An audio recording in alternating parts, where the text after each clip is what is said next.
Today I'm going to show you how I make traditional Croatian cabbage rolls, also known as sarma. You will need 1 pickled cabbage head or kiseli kupus, 1 kilo of minced pork, 1 kilo of minced beef, 1 chopped onion, 3 cloves of garlic, about 1 cup of minced špek, the fattier the better, or if you don't have any špek, some bacon will do, some smoked pork ribs, 1 tablespoon of ground paprika, smoked is better, half a cup of uncooked rice, 2 eggs, 1 cup of chopped parsley, a little bit of salt but not too much, and some pepper. For the thickening sauce towards the end, or the zaprška, you will need some oil or lard, 2 tablespoons of flour, and 1 tablespoon of tomato paste. I'm going to start with my pieces of špek. You can see they're quite fatty with a little bit of meat as well. The fattier the špek is, the better it will be for the final product. It will make the meatballs softer and easier to swallow. So now I've got my 2 pieces of špek, and as you can hear, the skin is really quite tough. So I'm just going to slice this off so I can get the rest of it through the mincer much easier.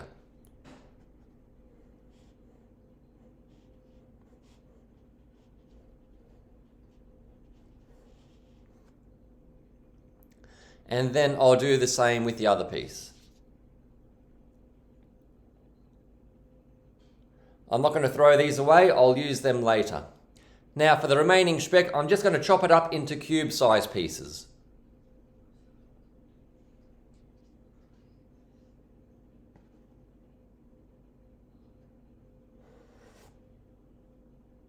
It's time now to mince the špek. If you don't have a mincer like this, you might just need to use a knife and chop it up very finely.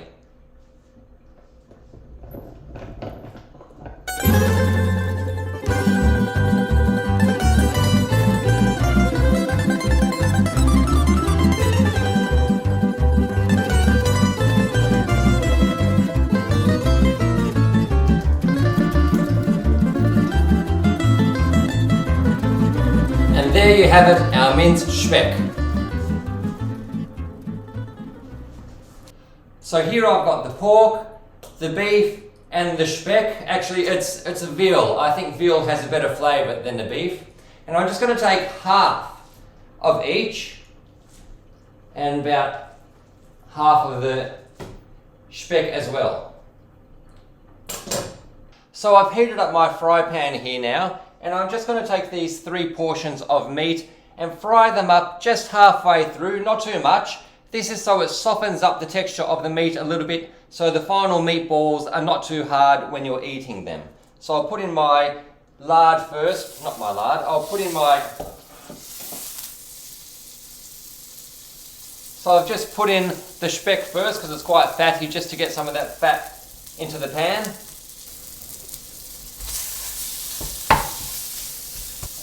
And then I'll put some of the pork and the veal.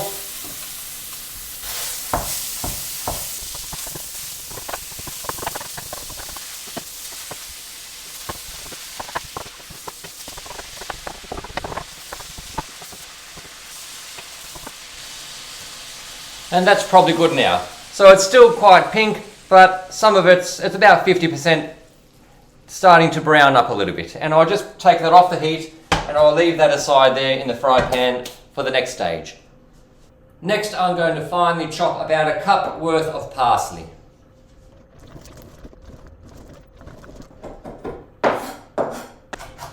One large onion and 3 cloves of garlic.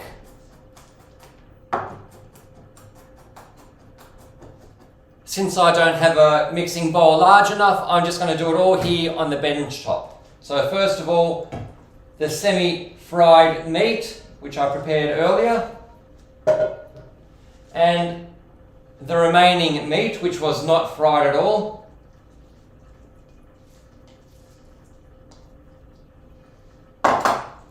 give it a good mix.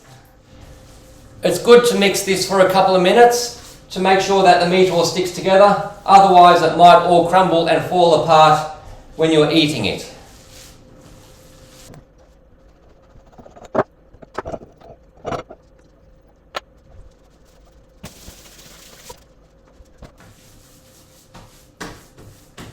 When it starts sticking to your hands a little bit, you know that it's ready.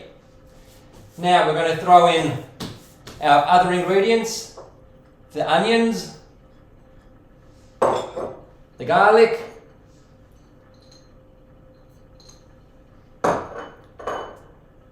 half a cup of uncooked rice, short grain rice is better, the parsley,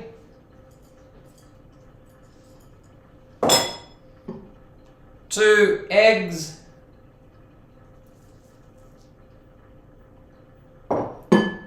and then some paprika, some onion powder, a little bit of garlic powder if you like, bit of pepper as well. Now, sometimes you can find in the shop, you get these in a packet, and it's really quite good. I'm going to use this packet today, and I put in a bit of extra smoked paprika as well. And then a little bit of pepper as well. And mix it all together.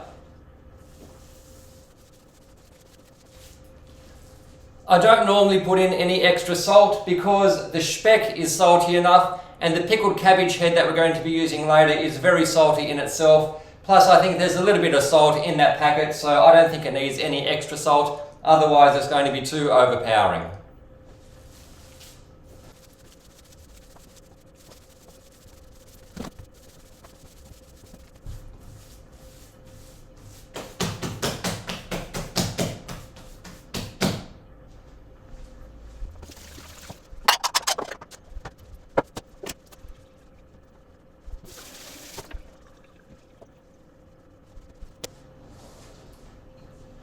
Okay, now that that's done, I'm going to start making the meatballs. I normally take less than the cup of my hand and just roll it into a nice ball.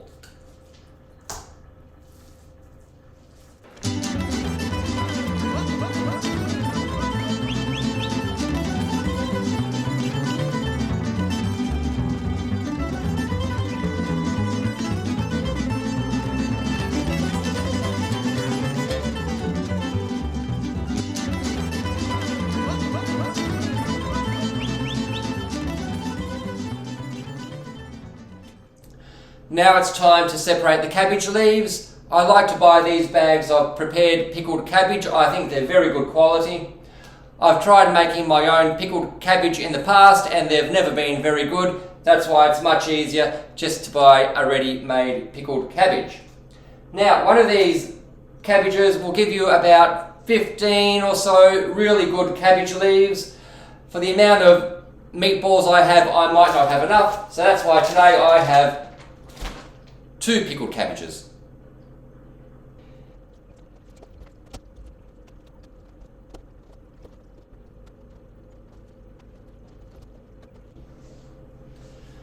There, in that cabbage I got 14 really good sized leaves. The rest of them are a little bit just too small, so I can save that for another dish another time. So now I'm going to open my second bag for the remaining leaves.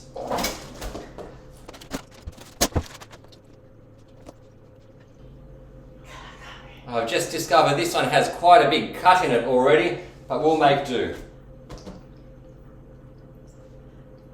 Not the best to leave. I'll put that one aside. As I can see, there are cuts all the way through this one. They must have done that in the factory.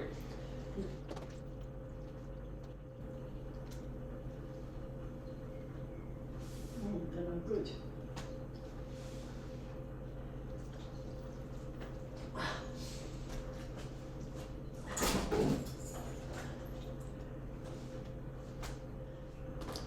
So that bag wasn't as good as the first one, but I've managed to find 27 decent leaves, which will be enough for the meatballs. Just take a small piece of the cabbage and have a taste. because sometimes they can be very overpowering, and this one is. So I'm just going to wash each leaf just very quickly under the tap, just to get rid of some of that extra potent pickled taste.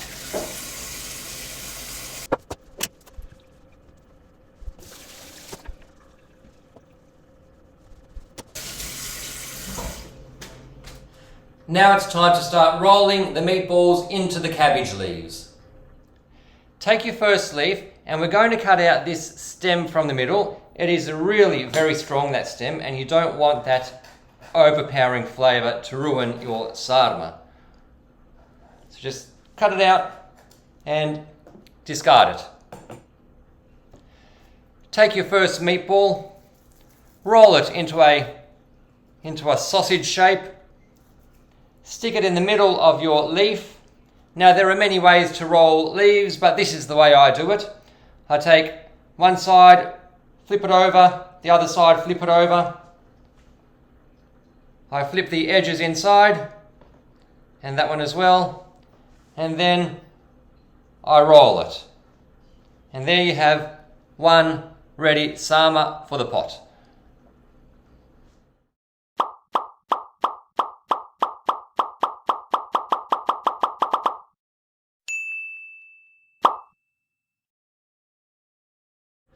So I've just managed to fit 22 sarmas into this rather large pot.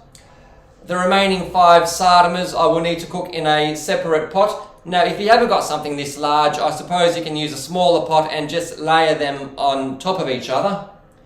Now at this point I'm going to throw in those 2 pieces of pork skin which I cut off earlier. And also at this point I would normally put in some smoked pork ribs. But I just went to the fridge and they're gone. Someone's taken them, I don't know. So I went down to the butcher just now to get some more ribs, but they don't have any. So I got some smoked pork hock instead, which I'm just going to place on top of the sarmas.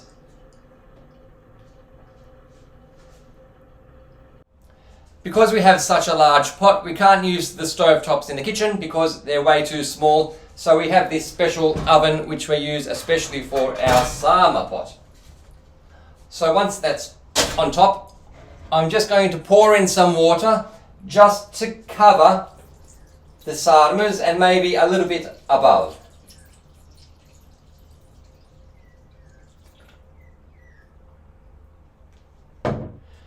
Now just before I turn on the power, I'm going to place this board on top of the sarmas, and on top of that a rock, and this presses the sarmas down so that the leaves do not unravel as they're cooking. If you don't have a board like that, you can use a plate or a pizza tray or something. And now I'm going to turn on the power and let it simmer for about 2 hours. So the sarma has been cooking for over 2 hours, and now it's time to make a thickener, which we call a zaprška. To do that, I'm going to fry some olive oil, or heat up some olive oil, probably a good tablespoon or more, probably 2 tablespoons that is. Let it heat up a little bit, and then I'm going to put in a good rounded tablespoon of plain flour, and I'm just going to stir that around.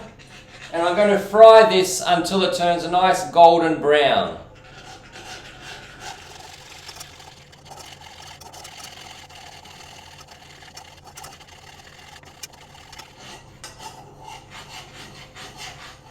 Okay, I'm going to take that off the heat. That took about 2 minutes now to turn brown.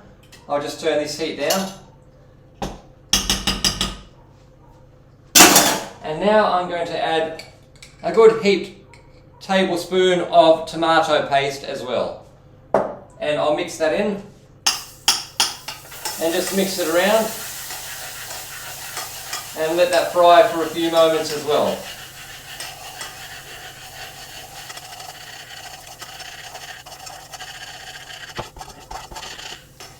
Now it's time to add this to the sarma pot. Now it's time to take the lid off, and ooh, this is smelling pretty good. we take the rock out, stick it in my bucket, and we'll take this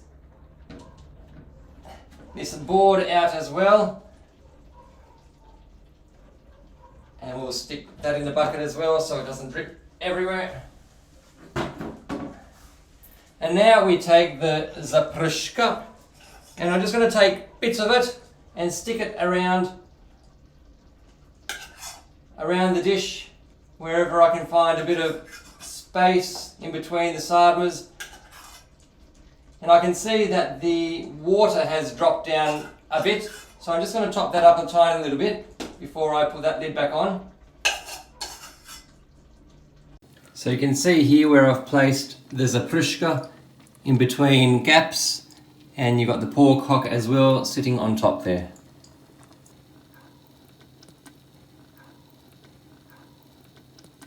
And I'll just top up a little bit of water so it once more covers the sarmas just to the top and not much beyond that. And once that's done, I'll put the board back on top. I probably won't need the rock anymore because it's quite firm now. And put the lid back, and I'm going to let it simmer for another 30 to 40 minutes. So here they are, all finished. I've taken out the pork hock just to show you the final result. The zaprška has evened out quite nicely and has given a nice colour to the overall dish. The sarmas have held together quite well. And so I'll leave this to cool now for a couple of hours. Then I'll put back the pork hock and transfer it to a smaller pot. And I'll leave it in the fridge for a couple of days for it to mature and develop a richer flavour. And then I'll bring it out in a few days for Easter when the family comes over.